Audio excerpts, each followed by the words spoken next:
ચોરી ચોર ટોળકીએ દુકાનનું તાળું તોડી સોના ચાંદીના દાગીના પર કર્યો હાથફેરો 3 લાખના દાગીનાની ચોર ટોળકી ચોરી કરતી કેમેરામાં કેદ થઈ પોલીસે ચોરને પકડવા ચક્રો ગતિમાન કર્યા। મુખ્યમંત્રી ભૂપેન્દ્ર પટેલે લીધી અમરેલીની મુલાકાત। લાઠીના દુધાળા ગામમાં જળસંચયના કામો અંગે કર્યો પરામર્શ।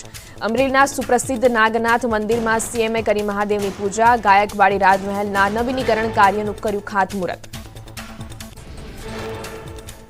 અમદાવાદમાં રાજપૂત સમાજનું મહાસંમેલન ફરી એકવાર જોવા મળશે। રાજપૂત સમાજનું શક્તિ પ્રદર્શન। ગોતા રાજપૂત ભવન પર સમસ્ત ક્ષત્રિય શક્તિ અસ્મિતા મંચનું આયોજન। ભાવનગરના મહારાજા વિજયસિંહ ગોહિલ સહિત રજવાડા અને રાજપૂત સમાજના રાજકીય આગેવાનો રહેશે હાજર।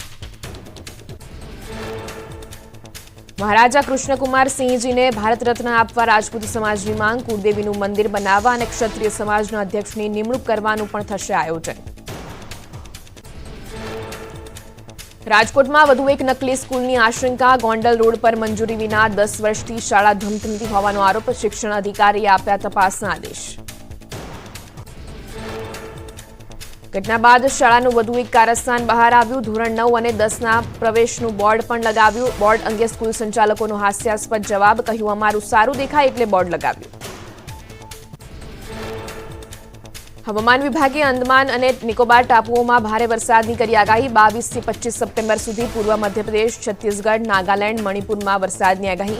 મિઝોરમ, ત્રિપુરા, અરુણાચલ પ્રદેશ, આસામ અને મેઘાલયમાં થઈ શકે ભારે વરસાદ। રાજસ્થાનના સવાઈ માધોપુરમાં બચાવ કામગીરીમાં લાગેલા એસડીઆરએફના જવાનોનો જીવ ખતરામાં મુકાયો। બનાસ નદીના ધસમસતા પ્રવાહમાં તણાતા યુવકને બચાવવા એસડીઆરએફનો જવાન તણાયો। ભારે જહેમતે એસડીઆરએફના જવાનનું રેસ્ક્યુ કરાયું। ઝાંસીમાં ગોરારી નદીમાં 3 બાઇક સવાર માંડ બચ્યા। સ્થાનિકોની નજર પડતા બચાવ્યો જીવ। સતત થઈ રહેલા વરસાદના કારણે નદીઓ તોફાને ચડી। હરદોઈમાં ગંગાના જળસ્તર વધતા અનેક ગામ પૂરની ઝપેટમાં। ગંગા રામગંગા નદીમાં વધતા જળસ્તરે વધારી લોકોની ચિંતા। પોલીસ સ્ટેશનમાં પાણી ભરાઈ જતા લોકોને ફરિયાદ નોંધાવવા જવા પડી રહી છે તકલીફ। ભાદરવામાં ગરમીથી અકળાવવા તૈયાર રહેજો ગુજરાતવાસીઓ। હવામાન વૈજ્ઞાનિક રામાશ્રય યાદવે કરી મોટી આગાહી। આગામી 7 દિવસ સુધી રાજ્યમાં ગરમીનો પારો ઊંચકાશે। તાપમાન 34 થી 35 ડિગ્રી રહેવાની શક્યતા।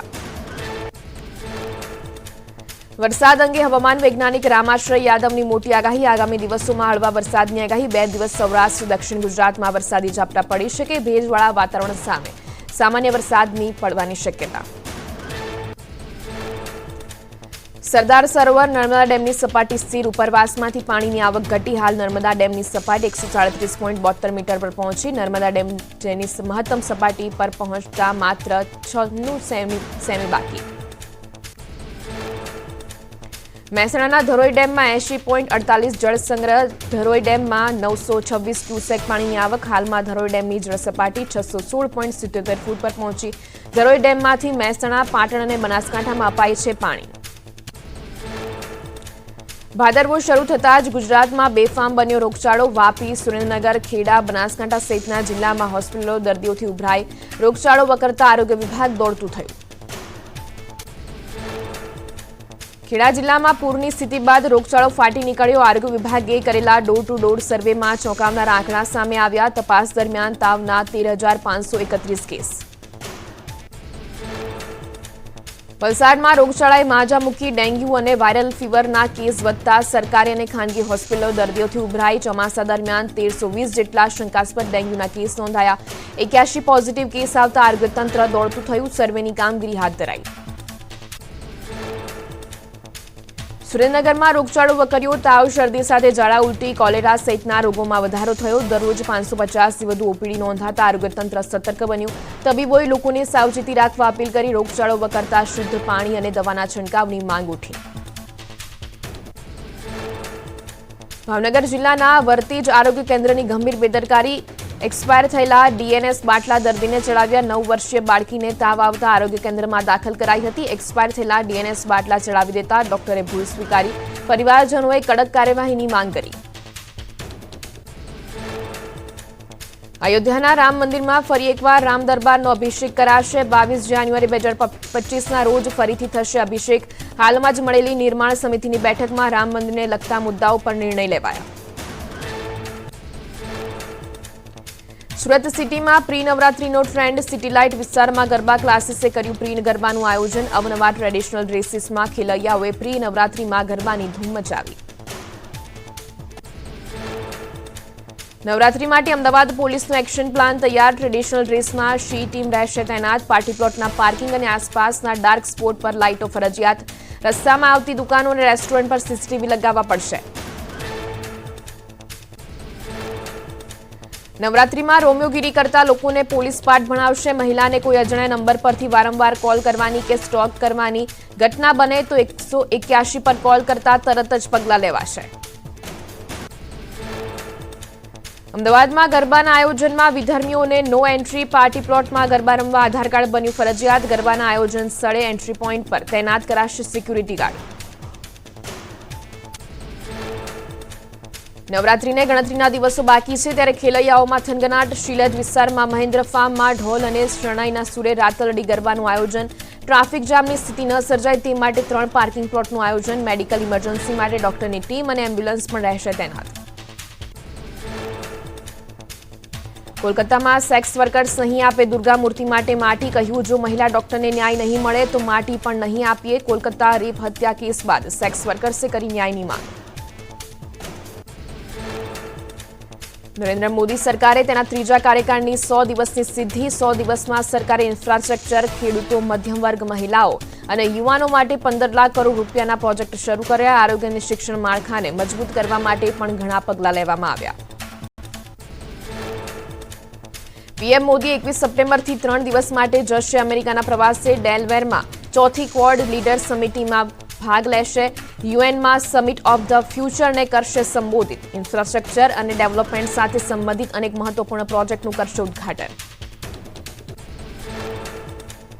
ઝારખંડમાં ચૂંટણી પહેલા ભાજપની તૈયારી તેજ. અમિત શાહ પરિવર્તન યાત્રાની શરૂઆત કરાવશે.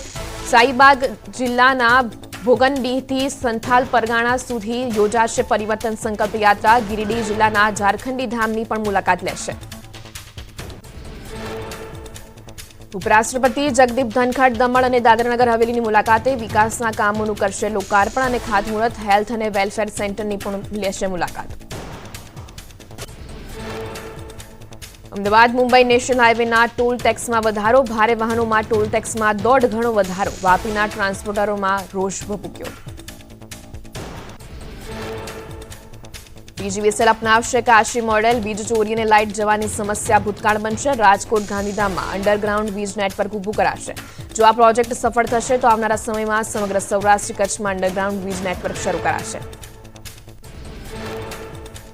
બદ્રીનાથ નેશનલ હાઈવે બન્યો ખતરનાક. સતત ભૂસ્ખલન થવાના કારણે સ્થાનિકો અને યાત્રીઓને પરેશાની. રસ્તા વચ્ચે કાટમાળ પડતા લોકોની અવરજવરમાં હાલાકી. નવસારીમાં રોડ ક્રોસ કરતું દીપડો કાર સાથે અથડાયો. અકસ્માત બાદ દીપડો રહેણાંક વિસ્તારમાં ગુસ્સા અફરાતફરી મચી. ઘાયલ થયા બાદ ખૂંખાર બનેલા દીપડાએ ટોળા પર હુમલો કર્યો. આરએફઓ સહિત વનકર્મીઓ અને વાઇલ્ડ લાઇફ એનજીઓના સભ્યો દીપડાને શોધવા કામે લાગ્યા. દાહોદના તોરણી ગામની પ્રાથમિક શાળામાં મળ્યો વિદ્યાર્થીનો મૃતદેહ. શાળાના કમ્પાઉન્ડમાંથી મૃતદેહ મળતા ખળભળાટ. ઘટનાની જાણ થતાં પોલીસે શરૂ કર્યો તપાસનો ધમધમાટ. ભારતીય શેરબજારમાં તેજીનો માહોલ. સેન્સેક્સમાં 900થી વધુ પોઈન્ટનો ઉછાળો. સેન્સેક્સ પ્રથમવાર 84,000ને પાર. આઈફોન 16 ખરીદવા લોકોએ કરી પડાપડી. દિલ્હી મુંબઈના સ્ટોર 3 કલાક વહેલા ખુલ્યા. એપલ સ્ટોરની બહાર આઈફોન ચાહકોની લાંબી કતારો લાગી. આઈફોન 16ની કિંમત ગયા વર્ષે લોન્ચ કરાયેલા આઈફોન 15 જેટલી જ છે. 128GB સ્ટોરેજવાળા બેઝ વેરિયન્ટની કિંમત 79,900 રૂપિયાથી શરૂ. 256GB સ્ટોરેજ મોબાઈલની કિંમત 89,900 રૂપિયા. બેંગલુરુમાં બનવા જઈ રહી છે દેશની પ્રથમ હાઈ સ્પીડ ટ્રેન. બુલેટ ટ્રેનની મહત્તમ સ્પીડ પ્રતિ કલાકે 280 કિલોમીટરની હશે, જ્યારે ઓપરેશનલ સ્પીડ પ્રતિ કલાકે 250 કિલોમીટરની હશે. દિલ્હીમાં India global food regulators summit 2024ના સત્રનું કરાયું ઉદઘાટન. કાર્યક્રમમાં ભાજપના રાષ્ટ્રીય અધ્યક્ષ જેપી નડ્ડા અને કેન્દ્રીય ખાદ્ય અને જાહેર વિતરણ મંત્રી પ્રહલાદ જોશીના હસ્તે સત્રની શરૂઆત કરાઈ.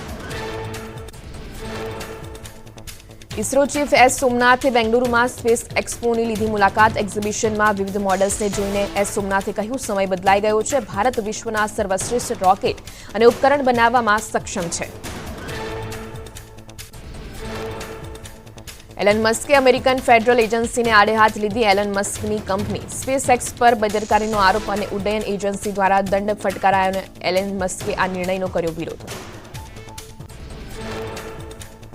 આર્થિક સંકટનો સામનો કરી રહેલા માલદીવને ભારતે આપે મદદનો હાથ. એસબીઆઈ માલદીવ સરકારને નિશ્ચિત સમયગાળા માટે ઉછીના નાણાં આપશે. મહેસાણા નગરપાલિકાની બેદરકારી. નર્મદા પાણી પુરવઠા વિભાગને 20.16 કરોડનું બિલ ચૂકવવાનું બાકી. પાણી પુરવઠા વિભાગે પત્ર લખી બાકી બિલ ચૂકવવા કરી માંગ.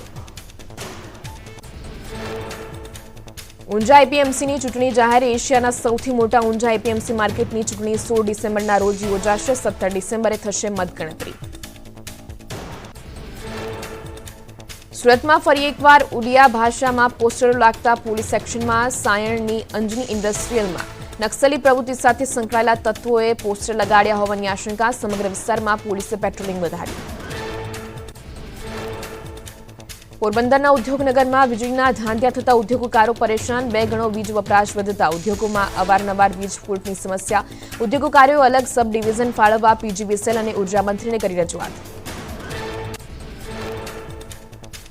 સ્ત્રી 2ના ફિલ્મના કોરિયોગ્રાફર જાની માસ્ટરની ધરપકડ. 21 વર્ષની આસિસ્ટન્ટને લગાવ્યો જાતીય સતામણીનો આરોપ. કહ્યું, વર્ષોથી શોષણ કરે છે.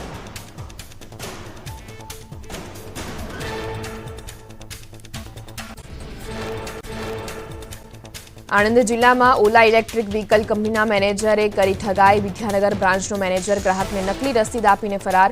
એડીઆઈટી કોલેજના વિદ્યાર્થી ઇલેક્ટ્રિક વ્હીકલ લેવા માટે ચૂકવ્યા હતા ઓનલાઈન રૂપિયા. ઘટનાની જાણ થતાં લોકોના ટોળાએ મચાવ્યો હોબાળો. સુરતમાં નકલી દસ્તાવેજ બનાવીને જમીનનું વેચાણ કરનાર ભેજા બાદ ઝડપાયો. જમીનના બોગસ દસ્તાવેજો બનાવીને ડોક્ટર સાથે 4.89 કરોડ રૂપિયા પડાવ્યા. સુરત ક્રાઇમ બ્રાન્ચે આરોપીને જેલ હવાલે કર્યો.